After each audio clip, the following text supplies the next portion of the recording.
this, as well as sending out the slides out probably by tomorrow morning, just so everyone has, and we'll also post it on the AIAA website so it's easily accessible. So just quick agenda, what we want to cover today is, what are the student conferences and going into what is needed to prepare for that. We will hear from some of our past students that have participated and have helped organize some of the student conferences previously, and to kind of give their experiences about that. And then we also, we'll talk about the upcoming 2025 conferences, which we're very excited about, and hear about some of the plans for that, as well as open it up for Q&A. And, feel free at any point to drop questions in the chat. We have several AIAA staff and our volunteer leaders on this call that can help answer those questions, as well as myself. All right. So first of all, what is an AIAA student conference, regional student conference? So it's definitely an opportunity for any students to write a paper and present it in a smaller conference setting, with also a competition aspect to it. So I will say that we specifically say write a paper. We don't want to limit it to just research. Maybe there's, different projects that your student branch is doing, or, something that's not necessarily research, but you want to present on at the student conference. We are very open to all different, topics and anything of interest to the wider community to be presented on. And, we say smaller conference settings. These student conferences are about, 100 to 200 attendance numbers, depending on what region you're going to. So it's certainly not an AIAA forum where it's thousands of people, but it is more, intimate at a few hundred attendees, and it's a great way to meet people, other students and professionals in the industry. So definitely great networking opportunities. And we have 7 of these that kind of correspond to AIAA's regions of how we kind of divide up membership around the world. Regions 1 through 6, they typically occur in the spring timeframe of March, April, while our Region 7 student conference is every November. So that one's coming up next month. And the reason Region 7 is separate is just because the academic year is a bit different than those in the US. So, again, the conferences are definitely a great experience for students that, one, want to, present their work in a conference setting, but it's also really great to hear from, guest speakers that are set up, networking opportunities, things like trivia night, or, dinner, kind of like an awards banquet dinner.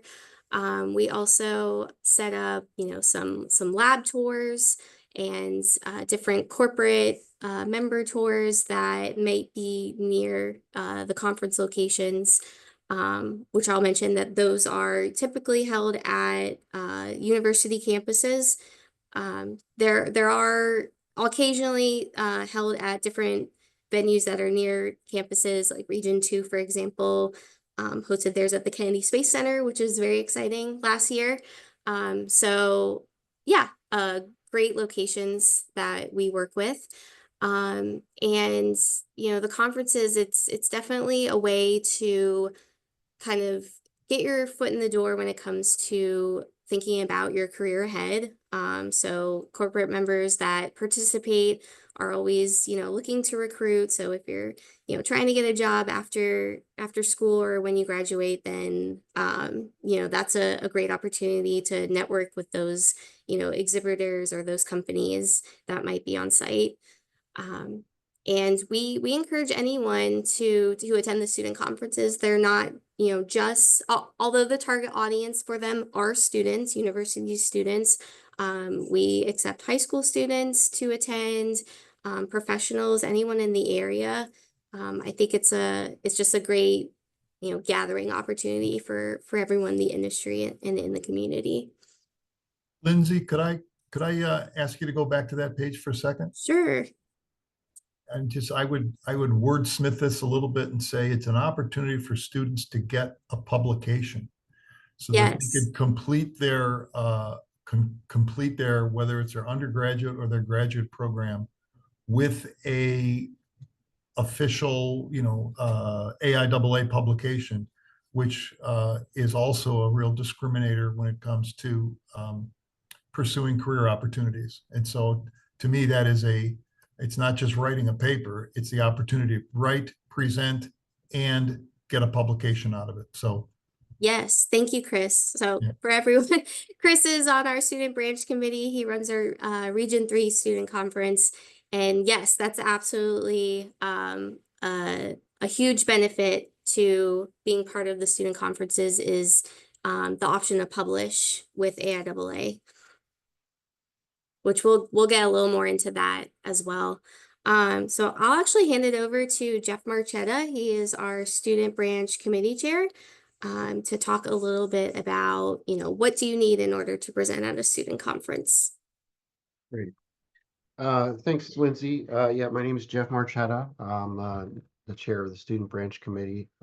Served as a faculty advisor for a couple decades at the University of Memphis. Certainly been a regular participant in the regional student conferences. So in order to present at the student conference, these are the general rules that will apply to all regions.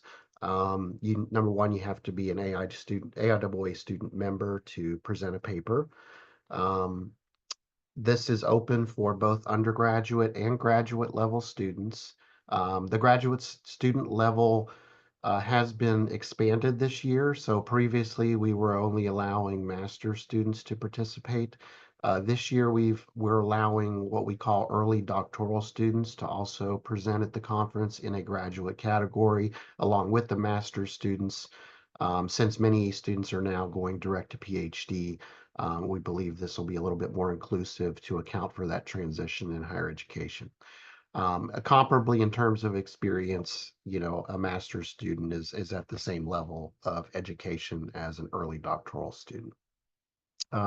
We offer 3 paper categories. We have an undergraduate category, which can allow up to 2 student authors. We have a graduate category, which can also be up to 2 student authors. Of course, in both instances, it can also just be 1 student author. And then an undergraduate team category, which can be 3 student authors or more. So these are, especially in the team category, if you're working on, a design, build, and fly competition project or a research project that maybe involves many universities, or you're doing Mars rover design or any of the NASA competitions that are team or project oriented, this is a great place for you all to come and present those at the regional student conference.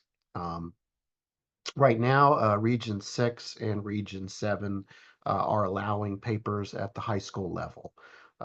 So if you have any questions about that, you can talk with us, and we can also refer you to the deputy directors in those regions if you have more questions about that. Schools can participate in another region's conference, but this has to be done on a request basis, and it has to be approved by the regional directors and deputy directors of educations for the regions that would be agreeing to that change. And here's a link, of course, for all of the student conference guidelines and rules that you can, we'll send this presentation out, but you can click on that and read more detail.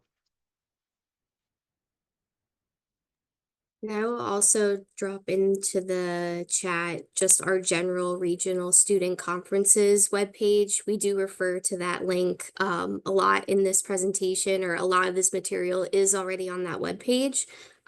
So definitely, bookmark that link for all that detail. Jeff, would you like to continue on the kind I of what can, yeah. students should prepare? Thanks. Just promise to interrupt me if I miss something, okay? So yes, now is the time to make sure that you're, renewing your AIAA student membership. I know many people join, especially in the university setting in the fall when the fall starts and there's recruiting going on. So you may be at that point now where you need to renew, or you're thinking about joining AIAA. Now is a good time to go ahead and join so that you can have that out of the way. We will require your student membership number when you register for the conference and submit a paper, and definitely is required to submit a paper. We will ask in all the regions that you submit a short abstract, um, usually 1 to 2 paragraphs, and those deadlines are going to be posted on the web page for AIAA student activities. You can see the abstract deadline and the paper deadlines there. They're all different for the different regions, so make sure you look carefully at those and make sure you're adhering to those deadlines. Um, we have a maximum of 11 pages for the actual manuscript, and those do have to be submitted by the final paper deadline. Typically, we don't offer extensions because we have to make sure that we have people to review those papers in time for the conference. So, you know, take the deadline pretty seriously because typically we don't grant extensions to that. You will need to complete a copyright form so that we can publish your paper. That is an optional thing, which I'll get into in a second. If you want to have your paper published, you will have the ability to select that you want it published, or if you want to opt out and you don't want it published. I do encourage you to have that conversation with your faculty mentor if you're working on a research project and make sure they're okay with you publishing. And then register for the conference. Registration is open now, right, Lindsay? Yeah, registration's open now. Prepare your presentation, practice your presentation. Here's an example of a PowerPoint slide deck that you can use as a template. And then show up for the conference and present. So the presentation rules allow for 30-minute presentation time slots, um, and 20 minutes are available for you to do the presentation. And then we need to allow for 10 minutes for the judges and any audience members to ask any questions. Again, this is fairly common across all the regions, but I will say, in certain instances, we've had to make a few adjustments on these, but this is definitely what you should plan for when preparing your presentation.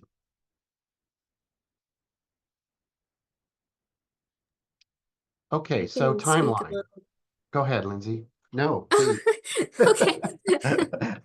I could speak a little towards the timeline, just so you all have an idea of, when deadlines are posted or when to expect certain um, submission periods to be open. So each year we typically open the call for abstracts about 5 months out ahead of the conference. So for our 2025 spring conferences that will be happening in the March-April timeframe, we open the call for abstracts, I believe, the first week of September. So those are all currently open. And we hope in that time, or I guess that's the period we're in right now, but we hope during that time that, you'll talk with your faculty advisor, within your department to, solicit your attendance or get some teammates to author a paper together, and just kind of figure that out before actually submitting the abstract, which is about 2 months out from the conference. And so I can say about the end of January, early February is typically when the abstracts are due. From there, from the time that the abstracts are due to the final papers, which is about a month, is when the final paper is due. And again, that's your, up to 11-page paper that has to be submitted, as well as the copyright forms. And just a quick note that each region has a different abstract and final paper deadline, because all of the conferences happen different dates. Some of them do fall over the same, week, but others don't. So just make sure that when you are going to the Regional Student Conference webpage, that you're making sure that you're seeing the correct dates and deadlines for the region that you are planning to attend. And then after your final paper and copyright forms are due, we have conference registration is open up until about 2 weeks prior to the conference. So please don't just show up to the conference expecting to register on the spot. All of our student planning teams that are organizing these conferences do need head counts ahead of time to make sure there's enough food and that the space is sufficient. So, you'll definitely get reminders about making sure to register before you attend. And then for the actual conference, you attend, you present your paper and you have a great time. And I guess one thing that I did not add as a last item on here is your paper will typically be published a month or two, or excuse me, I guess depending on what region you're in, for the regions 1 through 6 in the springtime, your paper should be published on our AIAA ARC by the summertime frame. And then for those that are presenting in November during our Region 7 conference, those should be up in the January time frame around SciTech. And that's just to give our publications team enough time to get all of those papers up and loaded on the website with an assigned DOI number. And once it is shown up on ARC, or once your paper is available on ARC, you will receive an email notification with the DOI number. So it does take a little bit of time for our team to get it up, but as long as you filled out your copyright form and that you indicated yes, you wanted it published, then it will be published. So just the benefits of attending a student conference, and I think, Jeff and I had already touched on this a bit. It's, to present your paper and being able to receive that valuable feedback. We, are very adamant about not only you just presenting the paper and, being able to practice presenting, but to be able to hear from the judges themselves, with the technical judges that read and review your paper ahead of the conference, as well as your actual presentation, like your oral presentation at the conference. We get that feed after the conference. We give that feedback to you all, obviously anonymously by our judges. But it's for you to use to be able to maybe improve on your paper in the future, or maybe it's research that you are continuing to develop and it's ongoing, and just to get that industry expertise that you might not have otherwise at school. Like I said, there is a competition aspect to the student conferences. So for each of our categories, we do offer cash prizes, and for first, second, and third. And that's always nice to have some of that cash prizes on hand, and kind of like as a reward if you presented a top paper at your region's conference. And then, we certainly touched on this earlier, publishing your paper with AIAA. I'm sure that goes a long way for many students, and to be able to have that DOI number and, put it on your resume and be able to, share the link with, potential employers or anyone that maybe you're further developing your paper or research on. And we also mentioned recruitment and career development opportunities. So again, being able to, speak with industry that might be exhibiting at the conference. There's definitely some mentoring opportunities, talk with the judges, when you're not presenting, and just get their ideas about, how maybe they got started after college on their careers, or maybe there's just some general career advice that they have. And then I know US students also love, anything that's hands-on, like, tours, or I know some of the student conferences have set up flight simulators in the past, and I know that there was one faculty advisor that actually piloted some students in they had like an airport tour and actually like piloted some students in their personal plane, and museum tours, and there's just a lot of different opportunities with that, and just a lot to do other than just simply presenting your paper. And hopefully it'll be an experience that you'll carry on, through college and maybe even during your career. So I just wanted to, share some photos here of some of our past student conferences so you can really see.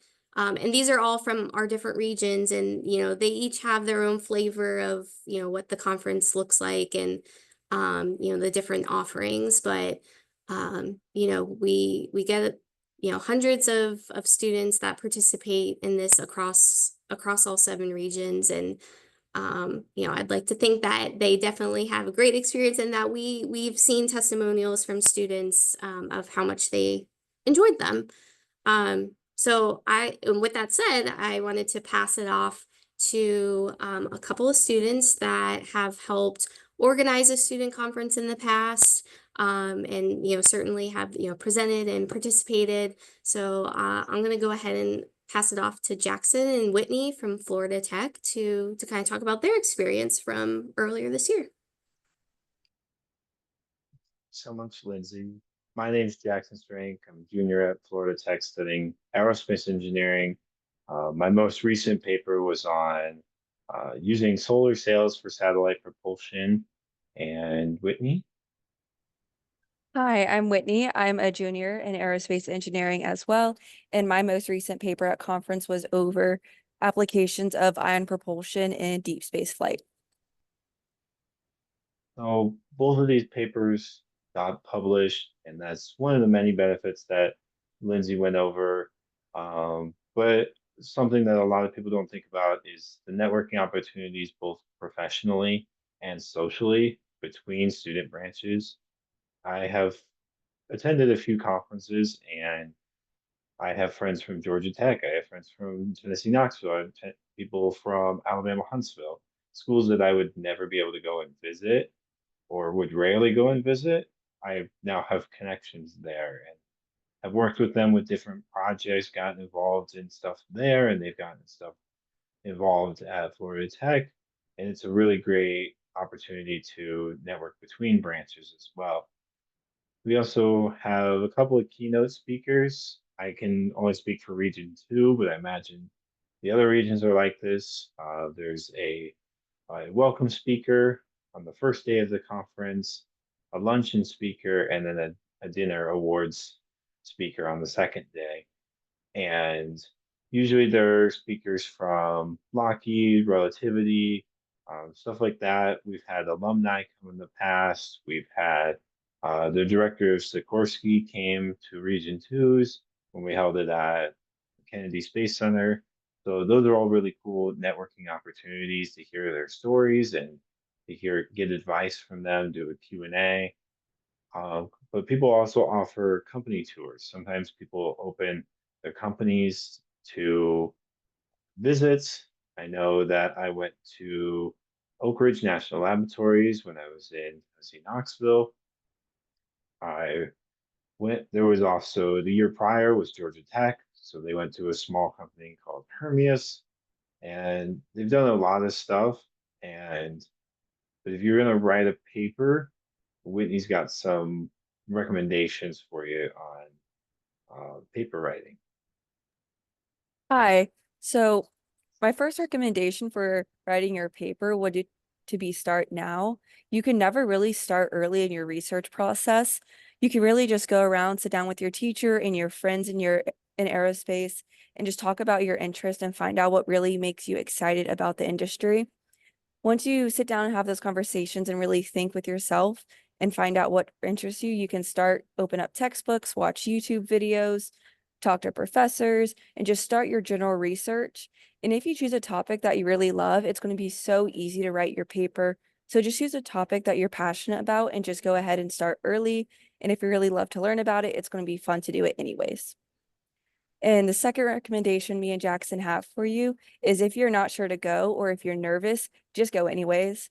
My freshman year, I was so nervous about addressing large groups of people. I kind of still am today, to be honest, but it was a great opportunity to like help my writing skills and to help my public presentation skills. And honestly, if you're not sure, just go. You're going to make amazing friends. You're going to meet people from other schools in the district, in the area. You're going to meet people from companies, mentorship opportunities. It's just a wonderful experience in general. So just go. Awesome. Thank you both. Let's see. Is Duha on? I'm not sure if I saw her. Hey, Lindsay. Oh, oh, you're on Can the you hear phone. me? Okay. Yep, we Yeah, can I hear you. called in through my phone. Zoom didn't work. Okay. All right. Hi, everyone. My name is Duha Bader. I am the regional, or I used to be the regional 6 student conference chair lead in 2023. I did it during my senior year of college. I graduated from UC Davis with a bachelor's in aerospace engineering, and I'm now entering my second year in industry with a company called Aurora Flight Sciences that I had actually met through AIAA. So I give a big kudos to AIAA for getting me where I am in my career. And including this conference that I was able to make a lasting remark on UC Davis. So one of the benefits of attending these student conferences is essentially networking with students from different universities. I know it was previously mentioned that you can, it brings a lot of students from other areas. But one of the very unique things about networking with students is understanding what are the research that they are doing. Each university has their own unique research topic that they focus on. And so each student that comes, they all bring their own unique skill set with them and a new chapter of knowledge. And so networking with them and getting to know them is really insightful. And even if they're not within your field of understanding, or even if you don't even understand what they're doing, just ask them a lot of questions. I think getting around networking is just by asking a lot of questions and getting to know the other person. So attending and meeting students from different universities, and also we also had a high school component. So we had high schoolers talking to university students, asking them for advice about what's it like to go into research and what's it like to be a college student, the workload and all that stuff. And so networking really can go a long way. And then you can also learn about the current state-of-the-art research in aerospace. So just as I said, each professor at each university is doing their own unique state-of-the-art research. And that is what I truly like about AIAA is that they always include research from all sorts of areas in aerospace. And so when you're looking at a student conference, it's a lot low level in the sense that it's not a huge AIAA conference, it's a much smaller regional conference. And you're getting to sit more one-on-one with those student presenters and getting to understand their research. And it's still very insightful because you're getting to see from a different point of view on what is going on in the aerospace industry. And how impactful it can be in the future. And then you can also hear from top industry speakers. So one thing that I did for my conference is that I brought in a lot of senior managers and senior engineers from top industries like Lockheed Martin, NASA, Boeing, and most of these speakers that I had they were all from networking at these AIAA conferences. Not once, there were only a very few that I did not meet at an AIAA conference, but the person that connected me to them was somebody that I met at AIAA. So the networking aspect and going to AIAA and these conferences can really go a long way. And these top industry speakers, they touched on a very unique aspects in aerospace. Like one of our NASA speakers, she was the thermal manager for the Orion heat shield. And so she talked about how they were able to engineer the Orion heat shield, as well as talking about the Artemis mission. So hearing what is going on in industry is also it's very nice to hear. And then some of my advice is, for students in general that have not been to or have been to conferences, is to still go, even if you're still not familiar with the research.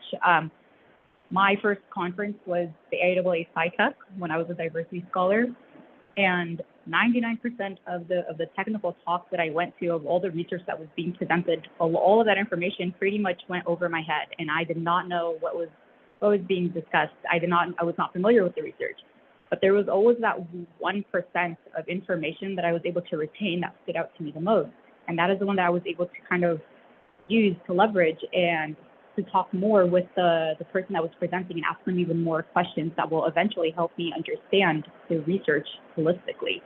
So even if you're not familiar, you'll still be able to retain at least that 1%, and that 1% can really go a long way in the research that you are doing, or it can go a long way in essentially being a research area that you are now interested in and very curious and would like to know more.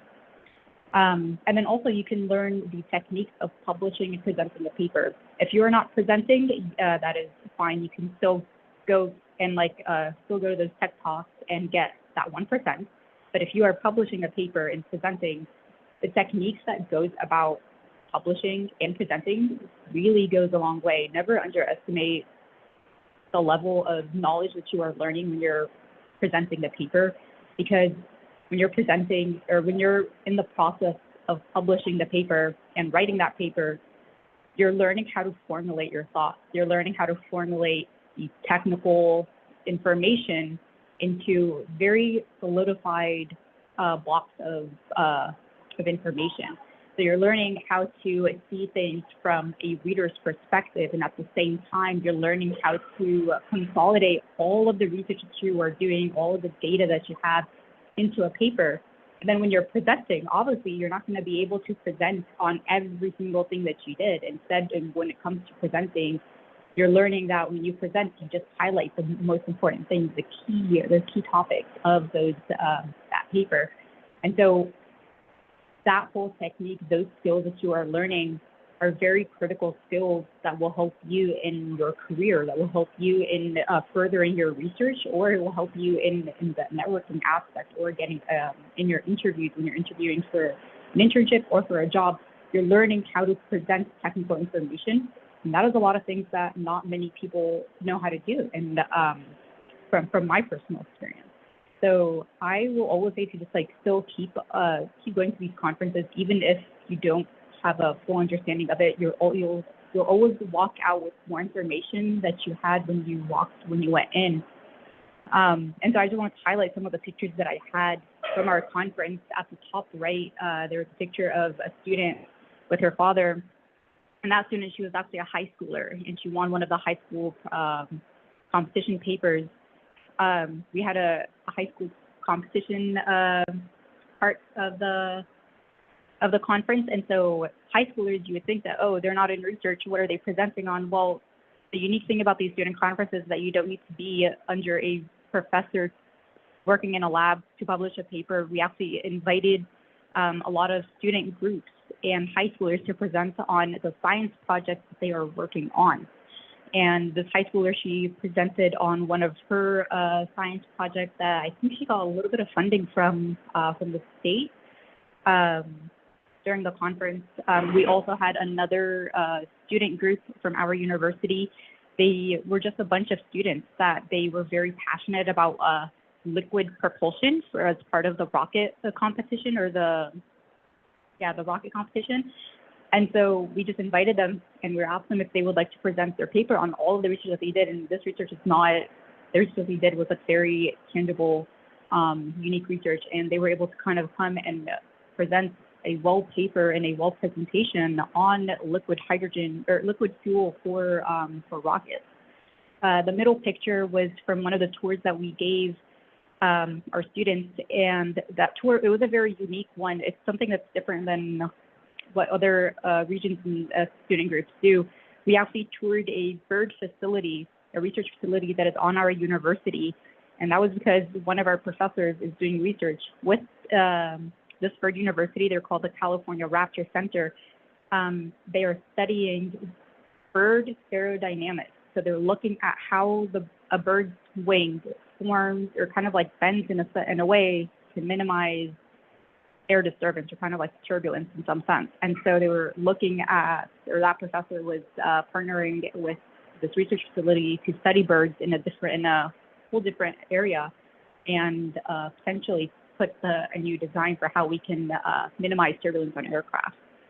And then, ironically, there was the third picture is actually of a research team from California State University down in LA. They actually did a research paper on bird wing formation, and they brought in one of their models, and they were able to kind of like show the judges and show the audience their model and how basically how they were able to use the aerodynamics of a bird's wing, and they were able to make a little mechanical structure out of it in a bird. And so it was very interesting. And, you know, there are these small things that, you know, you don't really consider. It really has a lasting impact on you. And it really goes back to kind of like, you know, that 1% of like understanding or that little information that you are retaining from these conferences. And so always go to conferences. You'll always walk out with more information than you'll have when you walked in. And I would be happy to kind of like help you if you're unsure. And if you have any questions about student conferences or conferences with AIAA in general, I'd be happy to answer them. Thanks, Lindsay. Awesome. Thank you, Duha.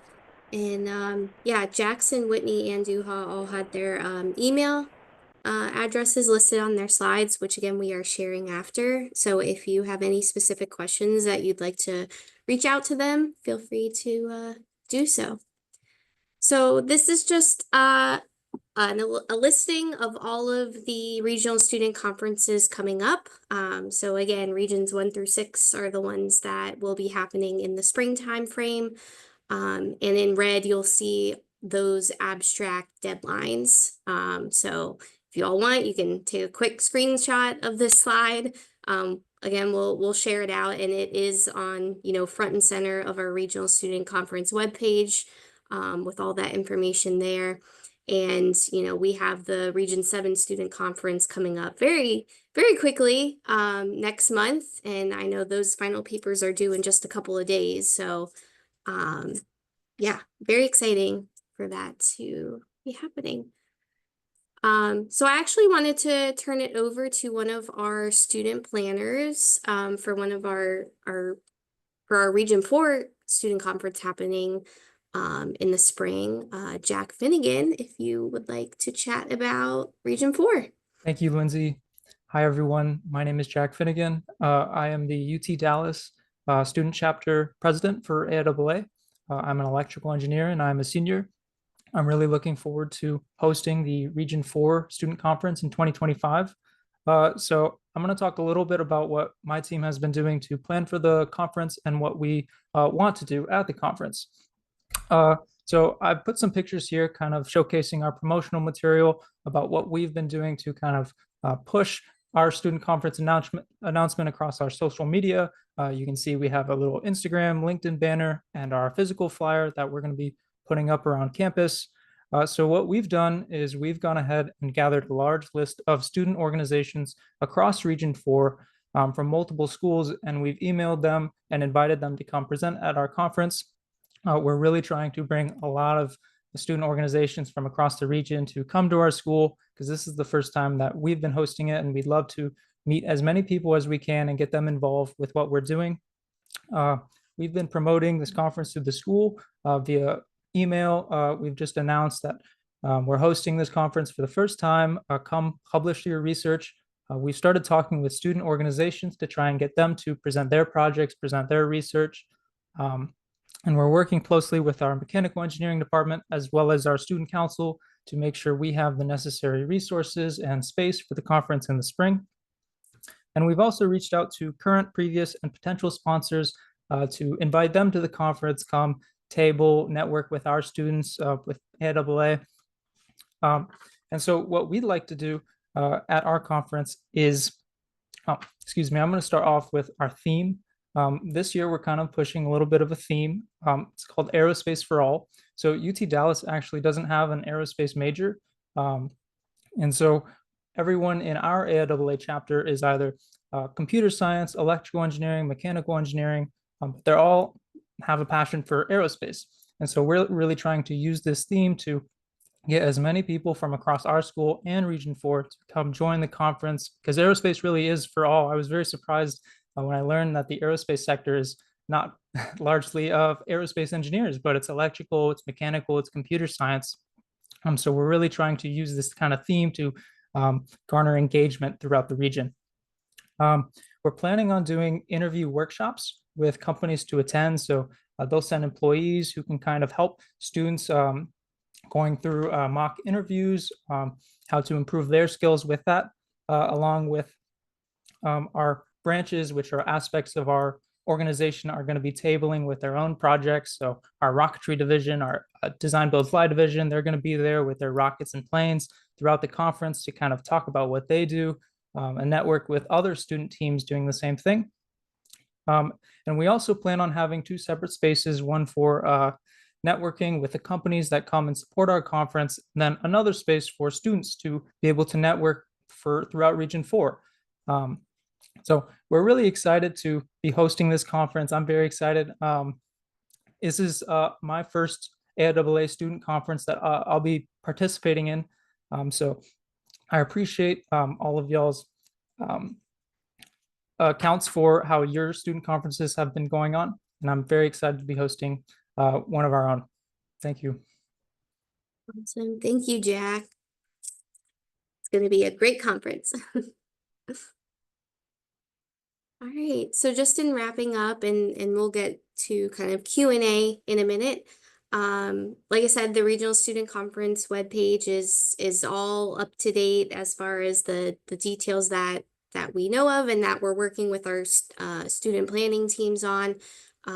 So yeah, the latest information is up there.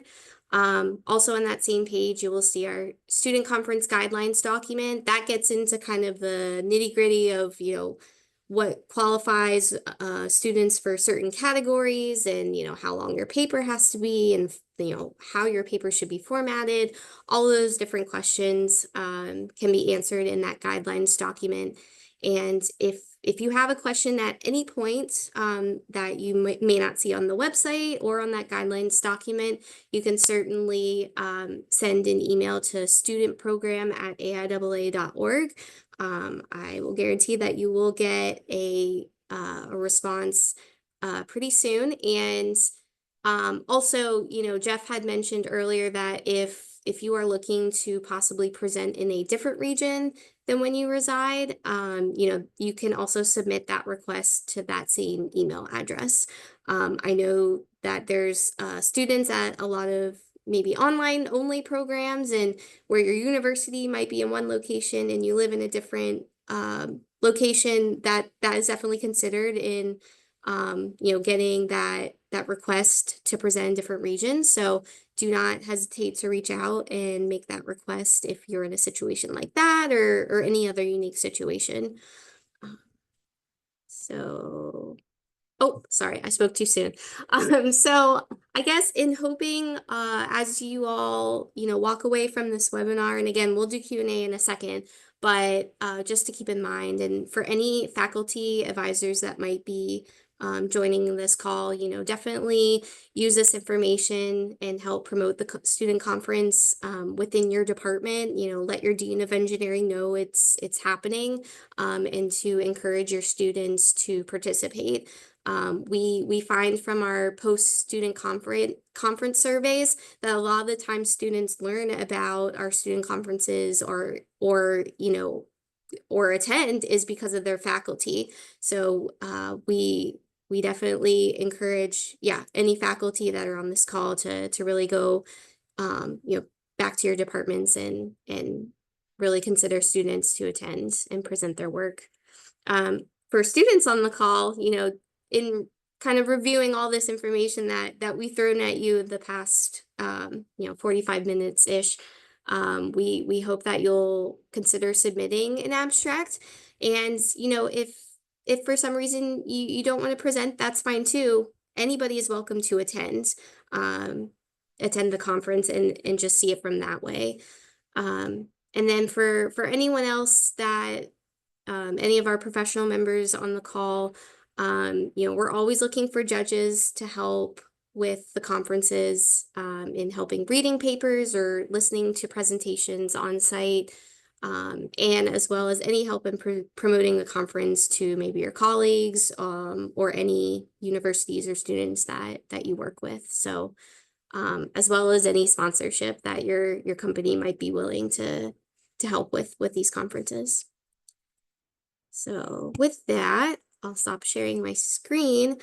And we can go into Q&A. I guess, Jonathan, I saw that you had messaged me about early doctoral students. So I just wanted to maybe, Jeff, you can talk a little bit about that, because I think that goes along with uh, the update to the graduate category, and I guess what we're looking for as far as PhD students participating, or what type of PhD students that can participate.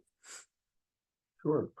So, yeah, the intent, I mean, is to look at, doctoral students that are early in their program. So a typical time frame for a doctoral student can be anywhere from 3 to 5 years. So usually in your first couple years of your doctoral studies, you're doing mostly coursework, maybe getting your research lined up with a faculty member. You might be in the early literature review phase. You might be doing a carryover from a master's degree thesis. So typically, that's how we would qualify an early doctoral student. In many programs, that might be defined as prior to taking your comprehensive exam. But again, that's not going to be uniform across all institutions of higher education.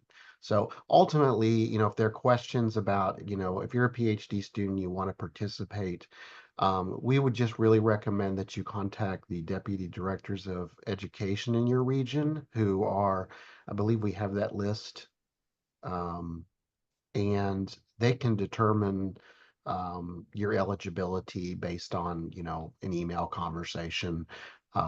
Again, we're trying to encourage as much participation as possible, and so we're really talking about being flexible. But yes, so we're not we don't want to have students that are presenting their research, a day after they just did their dissertation defense. That's not the kind of eligibility we're looking for the student conference, because at that stage, you would have probably already presented at a professional conference. You have already made professional publications.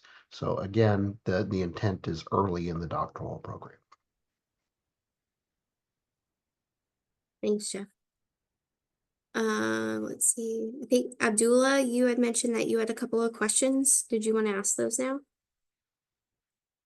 Hi guys, hi everyone. My name is Abdul. I'm majoring in aerospace, Berkeley City College, from San Francisco Bay Area, California. It's just about the conference. Will we have some conferences before the end of this year?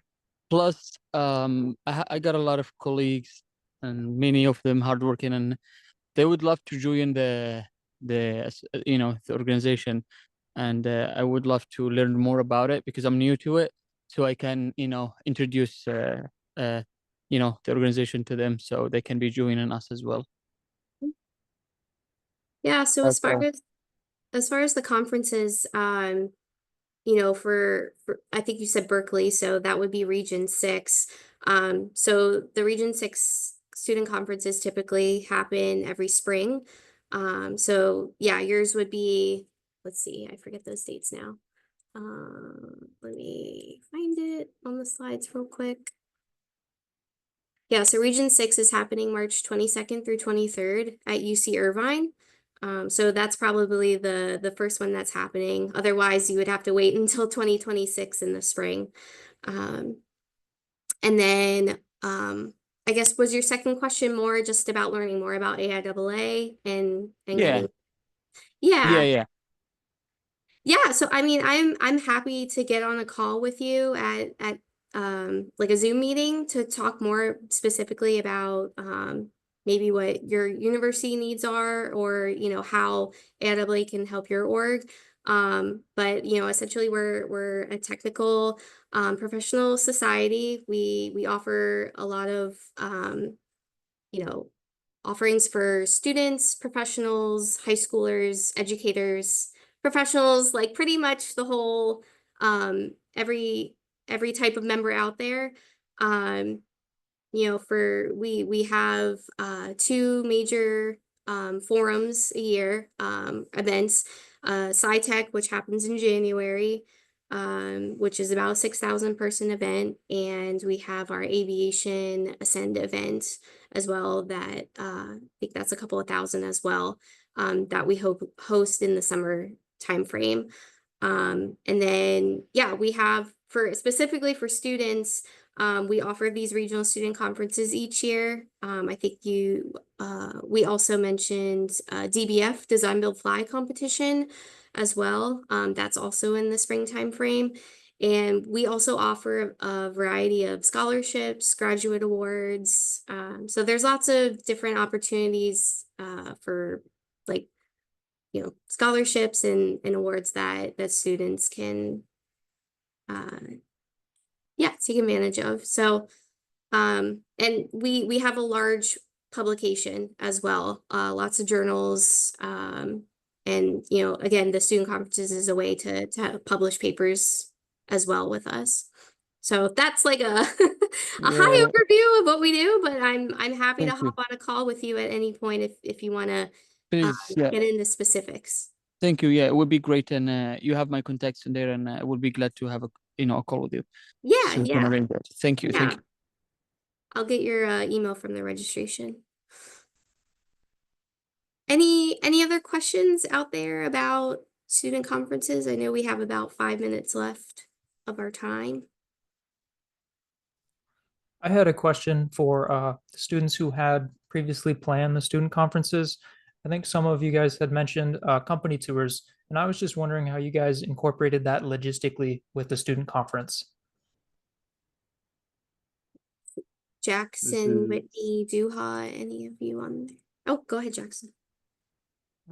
this is Jackson. Um, what we do in Region 2 is we have presentations in the morning on our second day, whether that be a Tuesday or a Friday.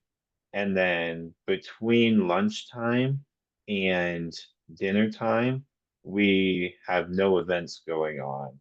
So this year they could tour the KSC Space Center. We got them free tickets.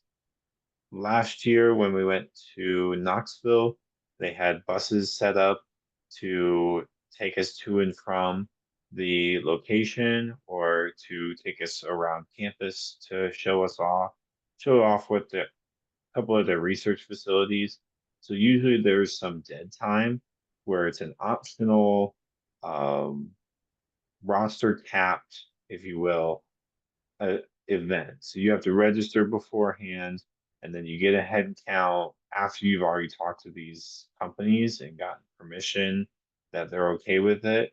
And you get a head count, you coordinate transportation, and make sure that all the students get back before they need to be ready for the before the dinner. So that's usually how we like to do it. Sometimes things are hard to get into because of clearances and ITAR regulations and stuff like that, but it's usually a pretty good opportunity. Thank you. I will add into some, universities that may not have a lot of industry nearby where you could bus to it. Sometimes it's a great opportunity, and this is one of the reasons you might want to consider hosting is that, your tour could be of your own university's research facilities. That doesn't have to be a 5-hour tour. That could be a 1-hour tour, 2-hour tour. But of course, the getting in the buses and going to a Lockheed facility or the Space Center is great. It doesn't always have to be that. So. Yeah, I will say a lot of the university campuses, just the labs or, certain centers that they have can really be a draw depending on what they have. Thank you, guys. Mhm. Anyone else have any questions or anything that they wanted to throw out about their student conference experiences?